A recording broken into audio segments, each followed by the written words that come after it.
perfect suggestion to go with it.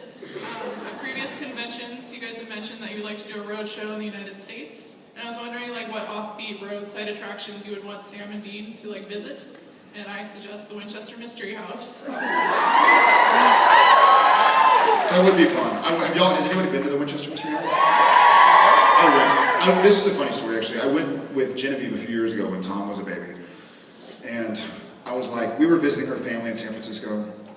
And she was like, hey, you know, we have a day. Have you ever been to the Winchester Mystery House? Because she had been growing up. She grew up in the Bay Area. And I was like, no, but I'd love to go. I was like, but it's going to be cheesy because I'm like Sam Winchester. I kind of thought I was hot shit, you know? Hot shoot. And so we go and we get a tour, and it's Jen, myself, Tom. Tom is just learning to walk, so he wants to run all over the place. And I'm kind of embarrassed, and I'm expecting to get bothered. And we're on a tour with like maybe 10 or 12 people, and not a single one knows me or recognizes me. I was like, all right, well, whatever.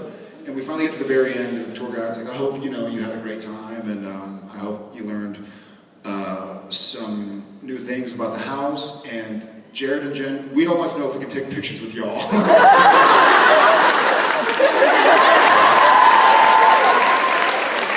But it was cool, because they let us be tourists, and like do our thing. And it's like, okay, before you leave, can we please all get pictures? It's like, yeah, about time. We just found out in Phoenix, there's a big haunted hotel in northern Arizona. What is it? Do you know?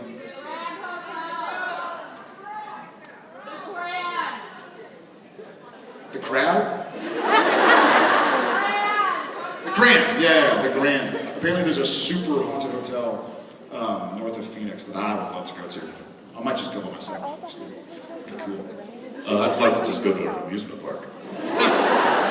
I think it would be funny, Dean on a roller coaster, and he's actually really scared of roller coasters. Like planes? Like planes. Like he hates roller coasters. Put him on like one of those big giant wooden ones that are it's all rickety. And then, you know how they always take your picture?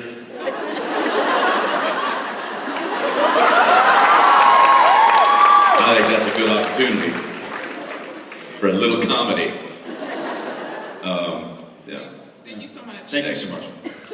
Hi, I'm Karen from Puerto Rico. Hi. After everything you guys have learned on the show about what bumps in the night, if you had to face something supernatural for real, would you actually do it? Or what would you do? Would you use the skills you know, or would you run for your life? Who am I with when it happens? By yourself, maybe? No, I'm running. If I'm like with my family, then I guess I got to. I did fight off a ghost in the Driscoll Hotel in Austin, but just with my words, just with kindness. I'm just like, hey, ghosts, I know you're here. We're on date night. We hired a nanny. We don't need to visit tonight. You can relax. We're gonna keep your room safe. Is that the only time that's ever happened to you? And you've actually had an out loud conversation with what you thought? I'd make fun of him, but I've only had it it's only happened one time to me too. It was in a house. It was the first house I ever bought in LA, Sherman Oaks. And I was at home by myself, and there was just the front door closed, which it shouldn't have because it was closed. I heard it close, but there was nobody home. So I turned around and was like, somebody just walked through the front door. So I looked through the whole house, nobody there. I was like, it's really weird. So I went back, and I remember I was doing dishes. I was like, putting the dishes in the dishwasher. And then I just, all of a sudden, it was like hairs on the back of my neck. And I was like, there's somebody standing directly behind me.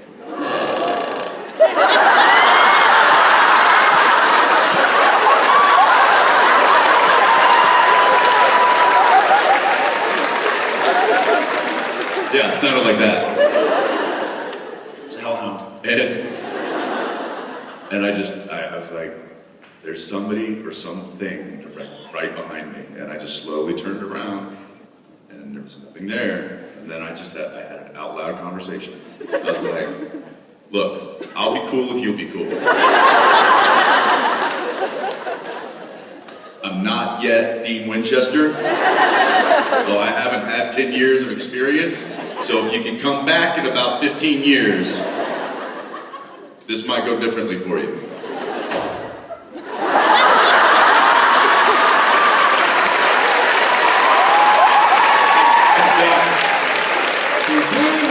Bring it, I ain't scared now. See all these people out here? They've been watching the show too.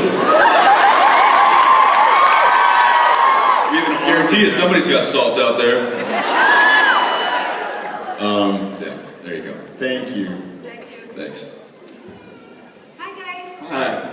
So if you were to write autobiographies of your lives, what titles would you give to the books? Gosh, that's a great question. Yeah, what's a suggestion?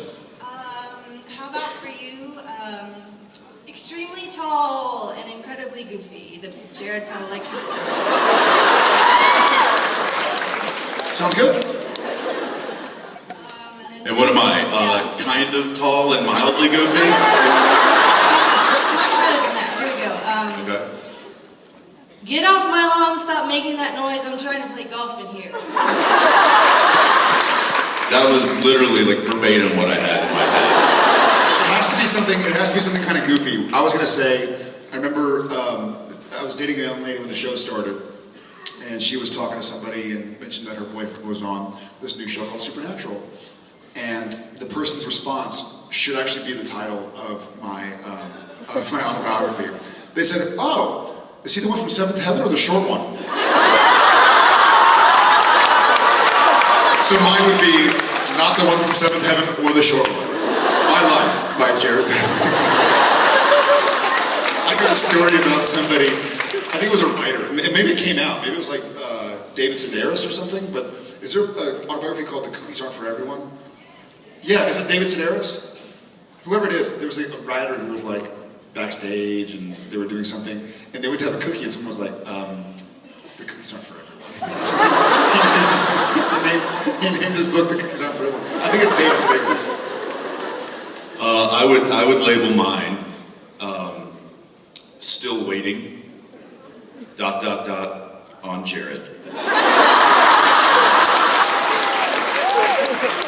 Then mine have to be, I'll be out in a minute. Thank you very much. Hi. Thank you. Hi, Jared. Hi, Jensen. Hi. As a med student, I had a question. No, I'm kidding. My real question. No, give us the med student question. You know, it was a joke, I promise. My real question is, have you guys ever thought about the first thing you'd want to do once the show is over? Like change your looks, go a place? Sleep. Salipa. Figure out how to bring the show back.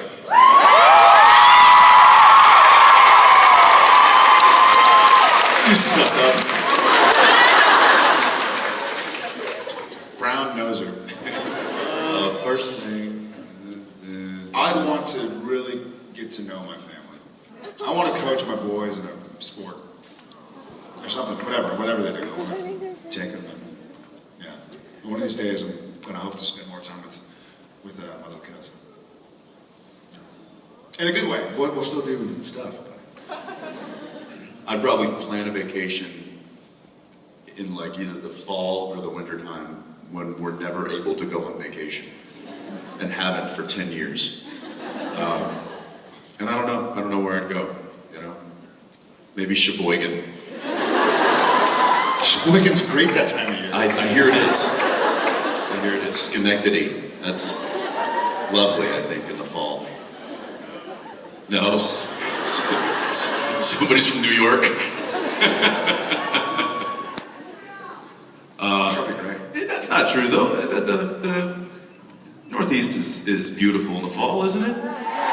Yeah. Like Vermont is nice, right? Just go up there and load up on cheese. Wisconsin. Yeah, same thing. Or Wisconsin. Or just go visit some Canadians in, you know, Nunavut. Are there Canadians out there? Is anybody from Moose Jaw? Alberta. Nice. What? Wisconsin, Saskatchewan, whatever.